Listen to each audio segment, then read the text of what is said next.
और जो दिनचर्या बनाए 10-12 वर्ष उसमें कोई विक्षेप नहीं होना चाहिए।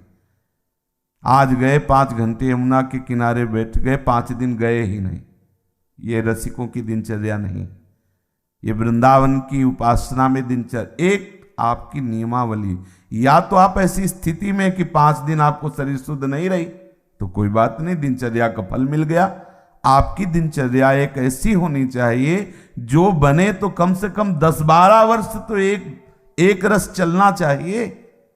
आज ये कल वो, फिर परसों बदल गया, फिर अलग बदल दिनचर्याएं रजिस्टर में लिखी रखी रह गई और हमारी कुछ और ही दिनचर्या चल रही। भाई ऐसा मत कीजिए। भगवत मार्ग के पथिक, चाहे आप गृहस्थ हों विरक्त हों, बहुत सोच समझ कर दिनचर्या बनाइए। आप 10 मिनट यदि भजन में बैठते हैं तो ठीक टाइम पर बैठिए और बहुत काल तक वो समय भजन में दीजिए। कि हम 10 मिनट बैठते हैं तो हम 10-12 वर्ष तक 9 मिनट नहीं होने देंगे, 10 मिनट तो बैठेंगे ही, और हमें मिलेगा तो हम माया से खींचकर और समय बढ़ाते घटने नहीं देंगे। ये दिनचर्या का भाव होता है अपने मन को बांधना। दिनचर्या का मतलब होता है हम अपने मन को संपूर्ण समय के द्वारा इष्ट में फांस रहे, बांध रहे, इस समय ये, इस समय ये, इस समय ये, और उसको नियम पूर्वक बांधना। कभी परिक्रमा चल रही तो कभी कुछ, कभी कुछ, कभी सब बंद, कमरे में पड़े शयन कर, ऐसी नहीं। एक आपके आहार की, विहार की दिनचर्या होनी चाहिए। बहुत अच्छा आहार मिल जाए तो भी एक संयमित जो आपने आहार नियम लिया है उससे ज्यादा नहीं होना चाहिए। ना मिले उस समय के बाद, आपको सच्ची बताए, यदि आपकी दिनचर्या सही है तो समय के बाद आहार करने की इच्छा ही खत्म हो जाती है। अगर आपका समय कि इस समय से इस समय तक आप प्रसाद लेते हैं, अगर नहीं मिले तो उसका चिंतन खत्म, उसकी इच्छा ही खत्म। अब अगले टाइम जब पाते हैं तब फिर आए। बहुत बड़ा नियम में बल होता है। बिना घड़ी के अपने आप नेत्र खुल जाना, दोबारा आलस्य ना आना, शरीर में एक नई स्फूर्ति, अभ्यास में बहुत बड़ी ताकत होती है। अपने लोगों का अभ्यास ही दृढ़ नहीं हो रहा है, नियमावली ही ठीक से नहीं बन रही। दिनचर्या में पता होना चाहिए ये इस समय तो वो सत्संग में मिलेंगे, इस समय वो परिक्रमा में होंगे, इस समय वो जप में बैठे होंगे, उनका समय है जप का, इस समय तो मौन होंगे, वो बोलेंगे नहीं। साधु की एक दिनचर्या होती। हमारी क्या दिनचर्या है, इस पर ध्यान दीजिए। एक बार आप ही दिनचर्या बना लीजिए और उसे 10-12 वर्ष तक चलाइए। यह तेरे दिनचर्या बदलिएगा नहीं। माना भागवतिक है, लेकिन इससे मन संयमित नहीं होगा, इससे मन एक रस में नहीं आएगा, और एक रस नहीं हुआ तो फिर जीवत्व बाधा पहुंचाता रहेगा। ये जो जीवत्व है, काम क्रोध लोभ आदि, ये सब फिर परेशान करते रहे, प्रमाद स्थितियां आती रहेंगी। एक रस में बहुत बड़ा बल। जब बुखार और ये सब परेशानियां शरीर में आती तो भी दिनचर्या बाधित नहीं होती। जो अच्छे साधक होते हैं, जिस समय स्नान उसी समय स्नान, जिस समय अपने आप इतना सामर्थ्य होती है।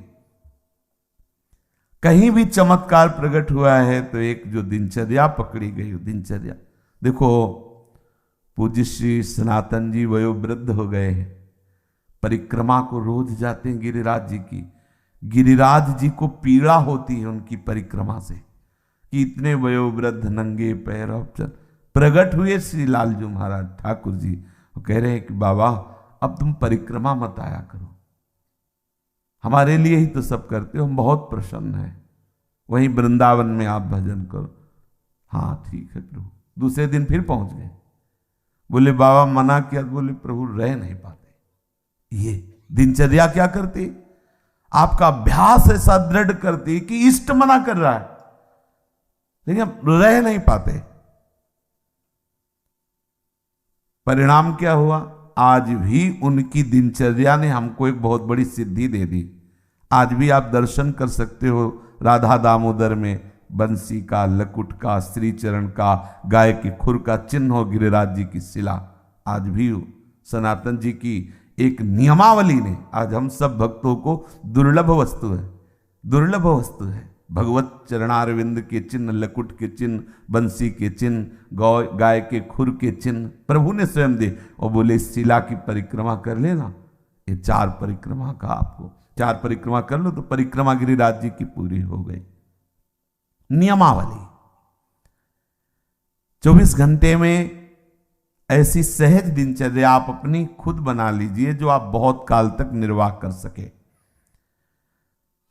यमुना तट अगर हमारा जाना हुआ तो यमुना तट, बहुत मन हुआ तो नागरीदास जी करें गोवर्धन गिरिराज जी, और बैठो राधा कुंड, देखा है, अनुभव किया है, एक अलौकिक मतलब आकर्षण राधा कुंड में देखा है। सुबह सुबह जैसे चुपचाप कभी गए हैं और एकदम बैठ गए तो एक अलौकिक आकर्षण, एक दिव्य आकर्षण, एक भजन में एक दिव्य उन्माद। आसपास बड़े बड़े भजनानंदी महात्मा रहते हैं और श्री जी का वो नित्य स्थल राधा कुंड संपूर्ण ब्रज महिमा में, पर कहीं कहीं प्रभु विशेष अपनी लीला प्रकाशित किए। कभी कभी नए उपासकों से जब वार्ता होती है और वो कृपा करके अपनी दिनचर्या बताते हैं कि हम 6:30 बजे स्नान करते हैं, तब लगता है कि क्या साधना करोगे आप। कोई भी हो, अगर आप किसी भी तरह प्रमाद स्थिति करते हैं और 6:30 बजे तक सोते हैं तो संशय है आपके ब्रह्मचर्य पर, नहीं रह सकते ब्रह्मचर्य। जो शास्त्र और शास्त्रवेत्ता महापुरुषों ने अनुभव किया है, 4 से और 6 बजे के बीच में जो शयन करता है ब्रह्मचारी हो ही नहीं सकता, ब्रह्मचर्य रह ही नहीं सकता। या तो वो 2 बजे 3 बजे तक भजन किया हो, पूरी रात जग के फिर सोया हो तो चलेगा, वो भजन का आवेश संभालेगा। ये ब्रह्म मुहूर्त का समय और उपासक शयन करे, बहुत बड़ी हानि है।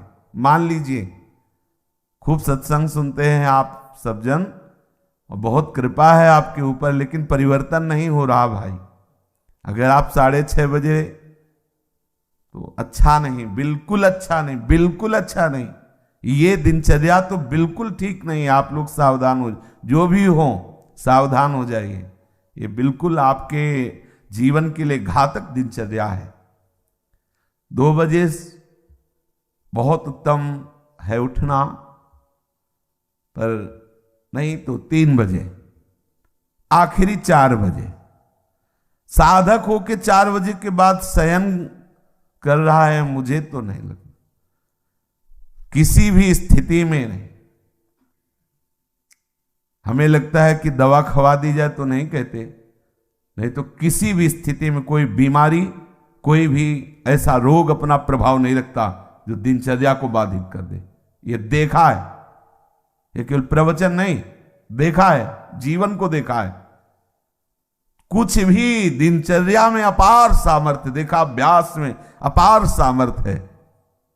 देखो सामने पट्टी बंधवा दी गई और धनुष बाण ले लिया और शब्द दूर किया जा रहा है अन्य दिशा में, शब्द वेधी बाण संचार।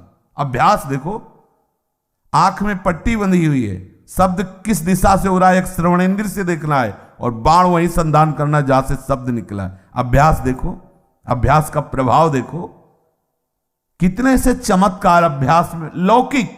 और आप परमार्थ के पथिक, और आपका यह अभ्यास कि आप उठे और फिर सो गए। क्या मतलब, आपकी दिनचर्या क्या है? आप भगवद आश्रित, इसका मतलब प्रमादी थोड़ी है। आप भगवद आश्रित, इसका मतलब प्रपंची थोड़ी है। अहम का त्याग करके भगवद आश्रित होकर हम भगवत मार्ग में चलने वाले पथिक हैं। इसलिए सबसे प्रार्थना है, जो पीछे हुआ आज से एक नई दिनचर्या आप देखो। जो पूर्व की दिनचर्या ठीक है तो उसे लिखो, नहीं तो सुधार करके और स्वयं श्री जी के सामने वो दिनचर्या रखो। दिखाने की जरूरत नहीं है, बहुत बार देख लिए, बहुत बार रजिस्टरों में रखा हुआ है सब दिनचर्या। अभी आ जाएगी उठ के, 2 बजे उठे, 3 बजे ये, 4 बजे वो, 5 हो सकता है जिस दिन लिखो उस दिन 2 बजे उठ जाओ, या आज उठे, पक्का उठे, सत्य कह रहे हो, 2 बजे लिख दिया। इससे काम नहीं चलना। आप अपने को खुद साक्षी करके प्रभु के सामने और नियमावली में बांधो। बिना नियम के प्रेम उत्पन्न नहीं होता। वो प्रेम की एक दशा है जो नेम को लय कर देती है। नियमावली में आपकी दिनचर्या सही होनी चाहिए, आपकी नियमावली ठीक होनी चाहिए। किसी भी संत के जीवन को आप देखिए, देखो एक स्थिति सिद्धावस्था में ऐसी आती है स्वाभाविक कि उनको देह से संबंध नहीं रह जाता। अब उनकी बात अलग, आपकी अवस्था और उनकी बीच सत्संग में हुक्का मांग करके परमहंस जी, रामकृष्ण परमहंस जी कभी पकोड़ा मांगते, कभी, अब उनका हम अनुसरण थोड़ी करेंगे इस बात में कि भाई धरो हुक्का, रुको और हम पी रहे। हम महापुरुषों का अनुसरण थोड़ी कर सकते हैं। महापुरुष किस दशा में, किस स्थिति में, उनके जो नियमावली उपदेश है वो कहीं नहीं बोले उपदेश में कि हुक्का पियो, नहीं बोले। तो जो उपदेश बोले वो हमें आचरण में उतारने। हम क्या करते हैं, सीधे महापुरुष व्यास भरोसे कुंवर के, सीधे वो जो इस स्थिति में है ना, बस केवल इतने पकड़ते हैं। काहू के बल भजन को, इसलिए भजन नहीं करना, काहू के आचार, इसलिए आचार नहीं करना। मतलब जितेंद्रिय रात, पवित्रता और ये सब। क्या पवित्रता, गुरुजी ने कहा है थैली है मल की, क्या पवित्रता हाँ उसमें क्या सुना है नहीं प्रवचन में, आचार गए और जितेंद्रियता आदि नहीं। और व्यास भरोसे कुंवर, ये बात आई। सोवत पाव पसार, तो 6:30 बजे इसलिए जगला पड़ेगा कि 7 बजे 7:15 बजे सत्संगों में आना है, वो आ जाते हैं तो जल्दी जल्दी तिलक लग, जय गुरुदेव, जय महाराज, हाँ जय हो महाराज, वाह वाह वाह हाँ क्या सत्संग में हो रहा है भाई। बहुत जीवन कीमती है। अभी कल ही पता चला कि कोई बहुत प्रियजन है, उनके यहाँ कैंसर हुआ। अब क्या दशा, ना भोजन सही पा सकते हो ना कुछ, और ये कैंसर आदि ऐसी बीमारियां हैं कि अभी तक जितने हमारे दर्शन में आए, एक आध बात अलग, उन सबको श्री जी ने जल्दी बुला लिया, जितने भी दृष्टि में आए। तो हम तुम अमरौती खा के थोड़ी आए हैं, कोई न कोई व्याधि मंदिर है, कब देवता का पर्दा हट जाए। जैसे बहुत मंदिर में सब देवता होते ना, ऐसे शरीरम व्याधि मंदिरम, पुजारी कब पर्दा हटा दे, कौन सा, बोले अब कैंसर देवता आ गए, होश उड़ जाएंगे भैया। देखो तुम्हें अभी रिपोर्ट में बता दी जाए तुम्हारी किडनी खराब, फिर देखो क्या होता है तुम्हारा। अगर डिप्रेशन में ना पहुंच जाओ तो बताना, ब्लड प्रेशर अपने आप उछाल मारने लगेगा। क्योंकि चिंतन, आज तुम स्वस्थ हो तो प्रमाद करते हो, और कल प्रमाद करने का अवसर नहीं रहेगा, अवसर ही नहीं रहेगा। अनन्य चिंतन रोग का होने लगेगा। अगर भगवदाकार वृत्ति नहीं हुई तो आप ये मत समझो मृत्यु कोई खिलवाड़ नहीं है। मृत्यु का संदेश सुनकर अच्छे के जमीन खिसक जाती है, होश खराब हो जाते हैं। कैंसर, अब न रात में नींद न दिन में चैन, अनन्य चिंतन उसी का शुरू। अब क्या करें, घबराहट, थोड़ी थोड़ी देर में मरना है तो जो दुकान मकान पति पुत्र परिवार जितना सब भाई वो सब काटने दौड़ता है, ये सब छूट जाएगा। भजन कोई साधारण वस्तु है। इसलिए भर्तृहरि जी महाराज कह रहे हैं, यावत स्वस्थ वेदम गृहम कलेवरम यावत च दूरे जरा। जब तक बुढ़ापा दूर है, जब तक तुम्हारे शरीर में रोग कोई नहीं हो जा रहा, होगा ऐसा थोड़ी कि तुम कोई लिखवा के लाओ कि नहीं होगा।